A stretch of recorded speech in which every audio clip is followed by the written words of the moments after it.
بیوی کا حق کیا ہے؟ ما حق المرأة علی الزوج، عورت کا حق خامند کے اوپر کیا ہے؟ تو حضور علیہ السلام نے فرمایا کہ جو آپ کھائے وہ اس کو کھلائے۔ یعنی یہ نہیں ہے کہ میاں اور بیوی کے کھانے میں اور ان کی غذا میں فرق ہو، جس طرح کا کھانا خود کھائے اس طرح کا اپنی بیوی کو کھلائے۔ اور دوسرا فرمایا کہ جس طرح کا خود لباس پہنے اس طرح کا اپنی بیوی کو لباس پہنائے۔ تیسرا حق حضور علیہ السلام نے یہ بیان فرمایا کہ تو اس کے چہرے پہ نہ مارے، گھر میں 100 شکر رنجی ہو جاتی ہے، ولا یضرب الوجہ، چہرے پہ نہ مارے۔ آقا کریم علیہ السلام نے فرمایا لا تضربوا اماء اللہ، اللہ کی لونڈیوں کو مارو نہ، منع فرمایا گیا۔ بعض مرد اپنی حاکمیت جگانے کے لیے، اپنے تغلب کو ظاہر کرنے کے لیے عورت پر تشدد کرتے ہیں اور سمجھتے ہیں کہ یہ ہم نے بڑی بہادری کی ہے۔ یہ کوئی اچھا کام نہیں ہے وہ جو اس نے کیا ہے، شریعت نے روکا ہے، منع کیا ہے۔ عورت مارنے سے درست نہیں ہوگی بلکہ معاملہ اور خراب ہو جائے گا۔ عورت کے بارے میں حضور نے ارشاد فرمایا یہ ٹیڑھی پسلی سے پیدا کی گئی ہے، اگر اس کو بالکل سیدھا کرنا چاہو گے تو یہ ٹوٹ جائے گی، اور اگر تم جو ہے وہ کوشش نہیں کرو گے تو ٹیڑھی کی ٹیڑھی رہے گی۔ اس لیے اس کی اصلاح کی کوشش بھی کرو، لیکن یہ تصور کہ بالکل درست ہو جائے۔ عورت کی کچھ چیزیں عورت کا حسن ہے۔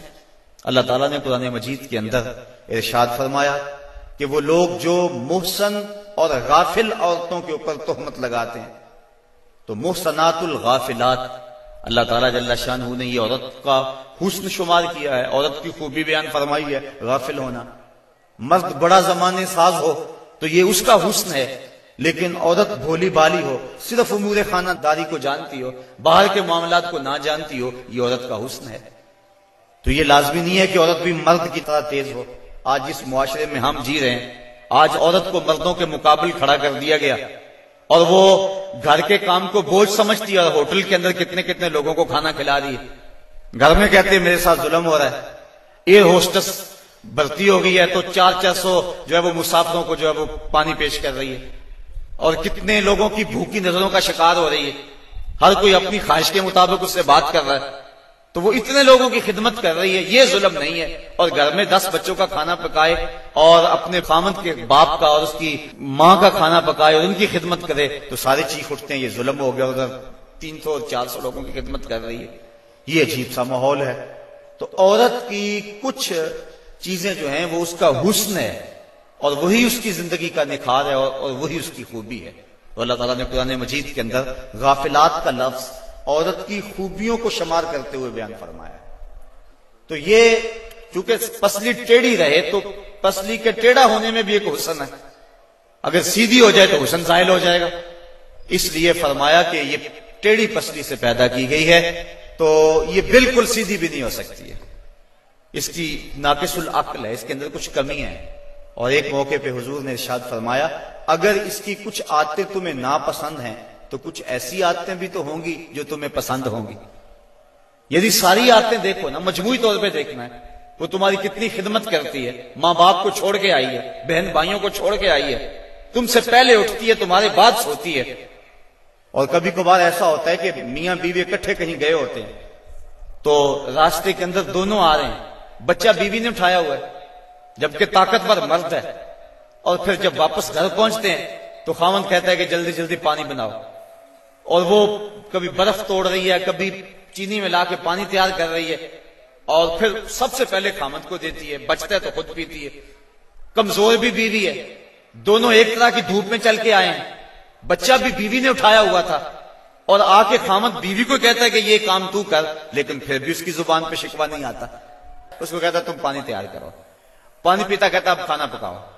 اس گرمی میں پھر بیوی باورچی خانے میں چلی جاتی ہے، کھانا پکا کے آدھے گھنٹے کے بعد پھر مرد کے سامنے رکھتی ہے، وہ کھاتا ہے، کھا کے پھر کہتا ٹانگیں دباؤ، اور شکوہ نہیں کرتی کہ عجیب بات ہے تیرے ساتھ میں بھی اسی طرح تھکی ہوں، میں نے بچہ بھی اٹھایا ہوا تھا، میں نے پھر پانی تیار کیا، اب کھانا سخت گرمی میں بنایا، یہ اس کی اچھی عادت ہے۔ تو فرمایا اگر تم اس کی کچھ عادتوں کو دیکھ کر پریشان ہوتے ہو تو کچھ اس کی عادتیں ایسی بھی تو ہوں گی جو تمہیں پسند ہوں گی۔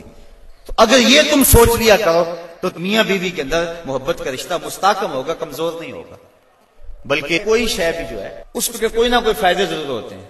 وہ مثال دیتا ہے، وہ کہتا ہے جو گھڑی بند پڑی ہے نا، ایک دن میں 2 مرتبہ وہ بھی سچ بولتی ہے۔ مثال کے طور پہ گھڑی بند ہوگی 12 بجے، تو جب دن کے 12 بجے ہیں اس وقت گھڑی سچ بول رہی ہوتی ہے، رات کو جب 12 بجتے ہیں تو گھڑی سچ بول رہی ہوتی ہے۔ کہتا جو خراب گھڑی ہے وہ بھی دن میں 2 مرتبہ سچ بولتی ہے۔ تو اگر کسی شخص کی خرابیاں تمہیں نظر آئیں تو اس کی کوئی خوبی بھی ڈھونڈ لیا کرو، مکھی کی طرح نہیں کہ سارے بدن کو چھوڑ کر جہاں زخم ہو وہاں ہی بیٹھنا ہوتا ہے، جہاں خوشبو ہو وہاں بھی تو جاؤ۔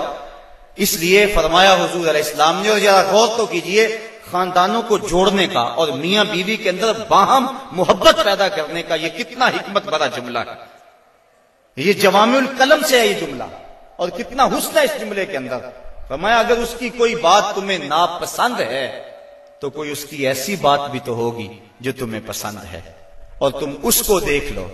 بلکہ صوفیہ فرماتے ہیں اگر خوبی دیکھنے کا شوق ہو تو کسی اور میں دیکھو، اور برائی دیکھنے کا شوق آئے تو اپنے اندر دیکھو۔ اگر انسان اپنی زندگی کے اندر یہ رویہ بنا لے تو زندگی میں حسن آ جاتا ہے، لیکن ہمارا جو عمومی رویہ ہے، ہم برائیاں اوروں میں دیکھتے ہیں اور خوبیاں ساری اپنے اندر دیکھتے ہیں۔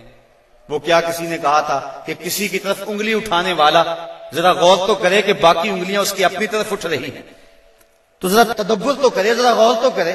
اس لیے فرمایا اگر اس کی کوئی عادت تمہیں ناپسند ہے، ناگوار ہے، تو کوئی اس کی ایسی عادت بھی ہوگی کہ جو تجھے پسند ہوگی۔